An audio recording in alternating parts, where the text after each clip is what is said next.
Peace, peace, peace. Mind Ascension here. Peace to my 6 to 22 strand, 7 to 9 ether, you melanin, selenium base, black gods of this planet. I'm gonna get on my human shit tonight.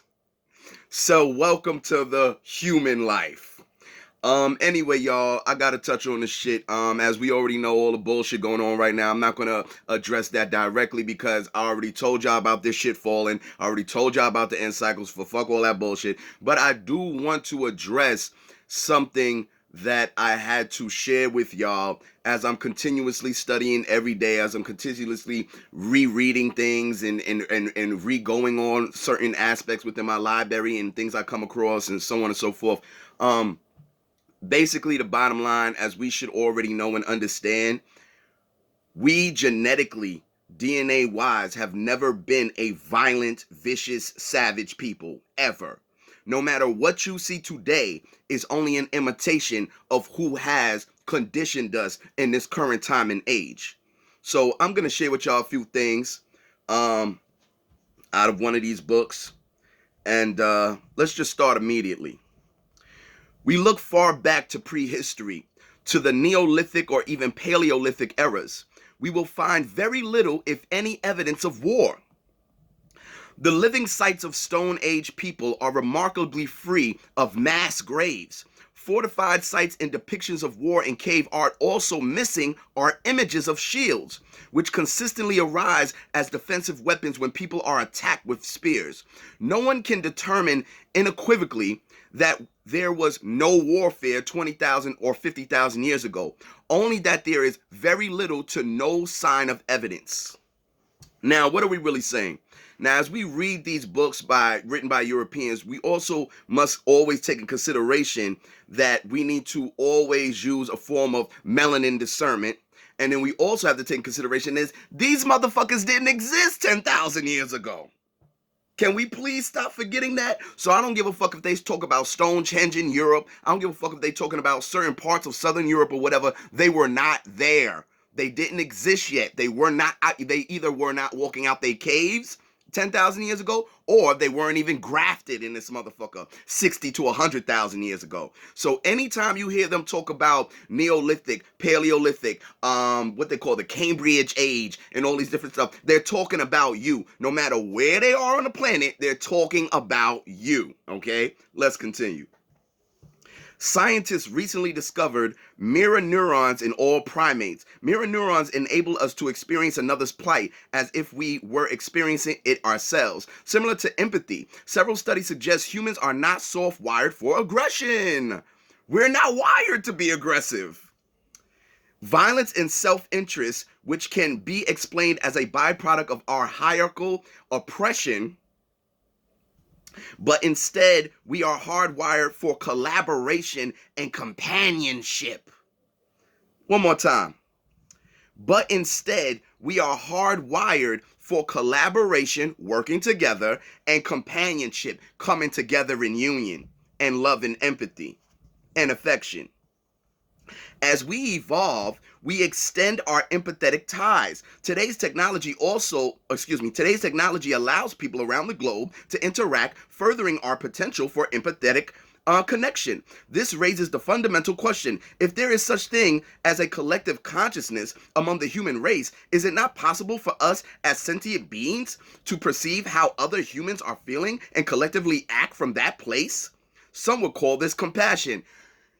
The recessive doesn't have that.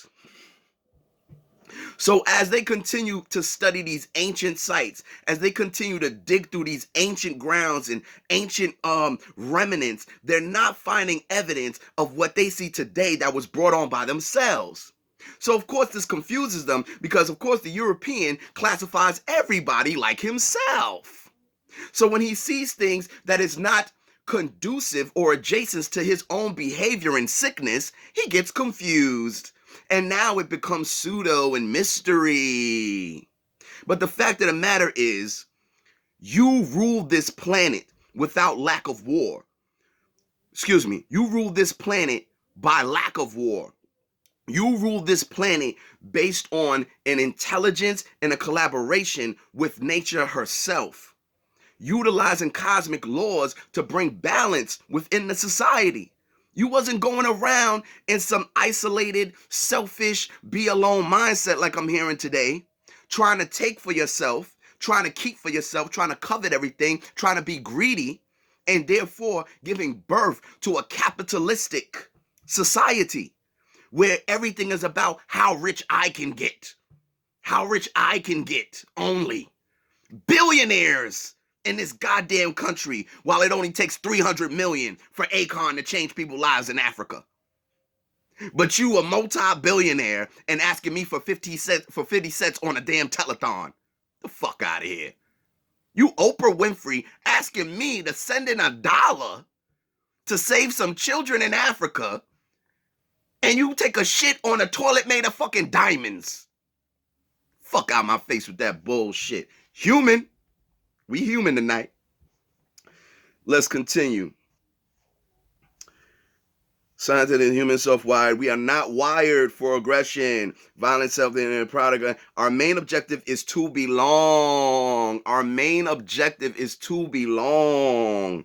Consciousness has changed throughout history. As we evolve, we extend our empathetic ties. Okay, I'm sorry, I read that. In a way, last uncontacted tribes in Amazon basin or deep valleys of New Guinea are part of our modern consciousness as we are of their primitive one. And our behavior demonstrates that we as a collective civilization are no more advanced than the lowest common denominator. Perhaps what we call this life is an aspect of what Australian Aborigines referred to as the dream time. Seemingly then, the most advanced space-traveling human is connected to the last Stone Age tribesmen, all part of the dream. Given the weight of evidence in favor of our similarities rather than differences, we really are one. Thus, we can each tap into mental capacities of others in our species group, similar to what has been observed with animals. So what they're trying to say is, if all these tribes people can live in peace, if all these primitive people who white people have made you ashamed to belong to, who white people have demonized by calling cannibals, by calling third world country people and all of these different things, if they can live in peace, shouldn't we be able to tap into that consciousness where we can live in peace? But guess what? The consciousness of those original people are not the consciousness of grafted mankind. So that's why grafted mankind can't do that. That's why grafted mankind can't see and feel these things and therefore can't live these things, can't be these things, all right? And prove me wrong if they ever have, because they never have. I don't give a fuck how many damn hugs they give you during a rally.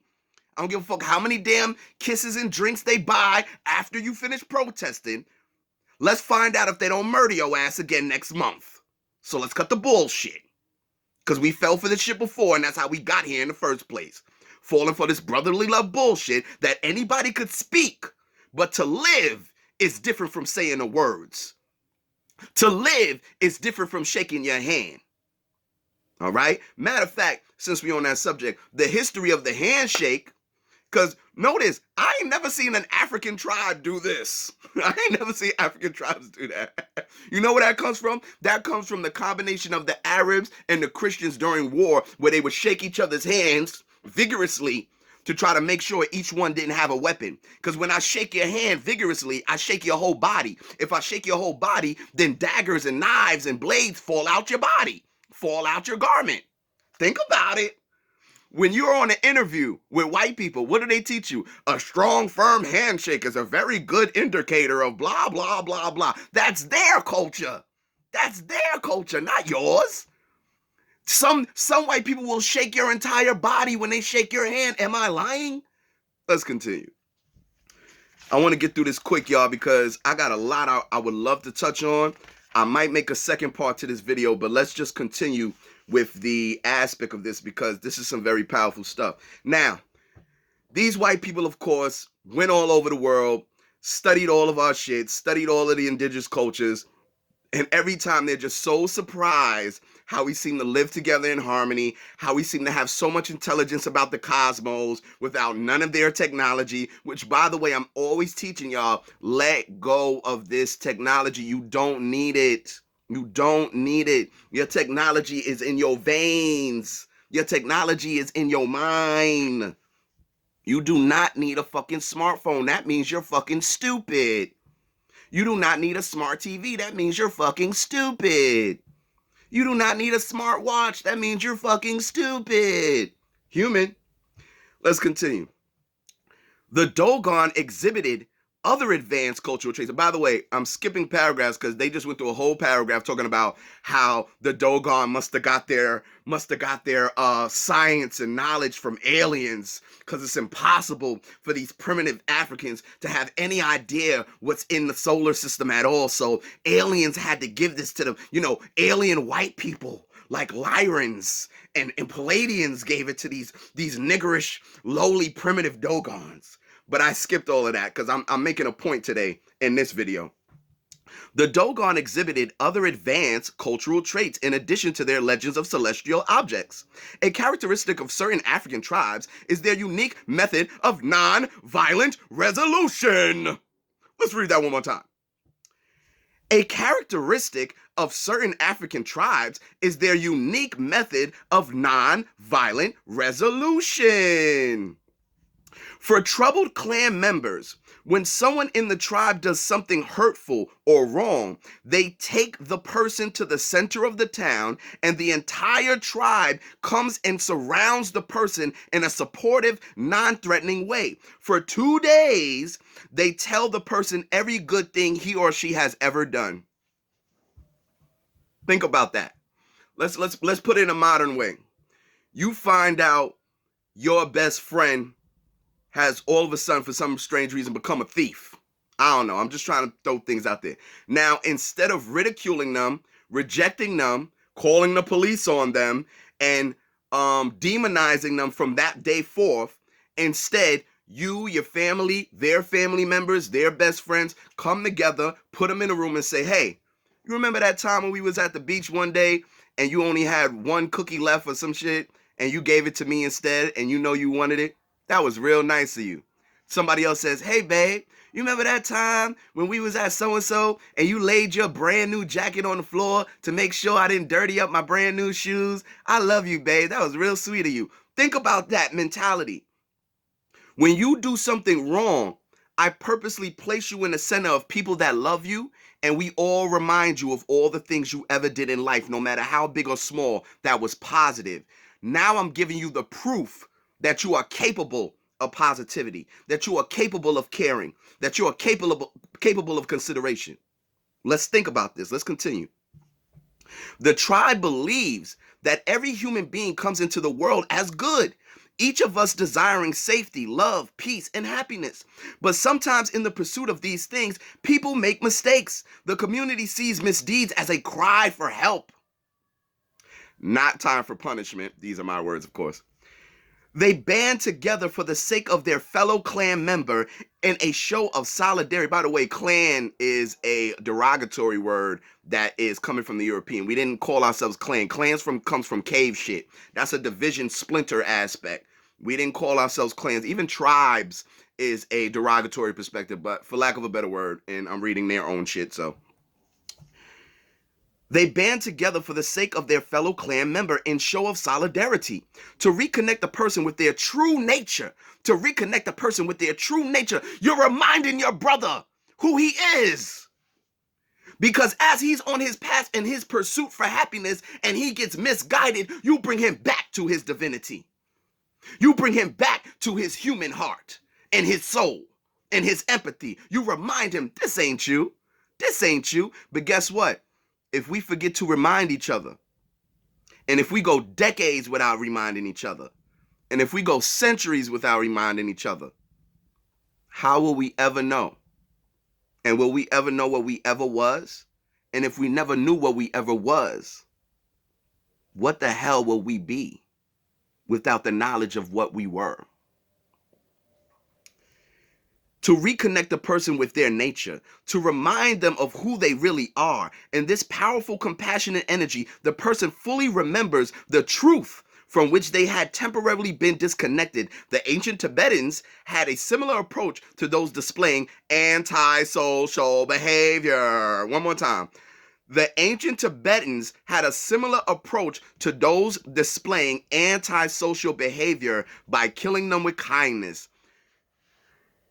One thing I'm noticing in this new age bullshit controlled by the recessive is how much they want your ass to be alone. Anybody notice that? Alone, alone, alone, alone, alone. You do better alone. You think better alone. You love better alone. Think it's better alone. You're just more happier alone. Be alone. Alone is great. You're more powerful alone. You don't need nobody. Alone is great. Oh, but don't forget to pay your taxes. Don't forget to call your government. Don't forget to depend on teachers and the board of ed. Don't forget none of that shit. But be alone. Fuck out of here with that bullshit. Let's continue, right? Now,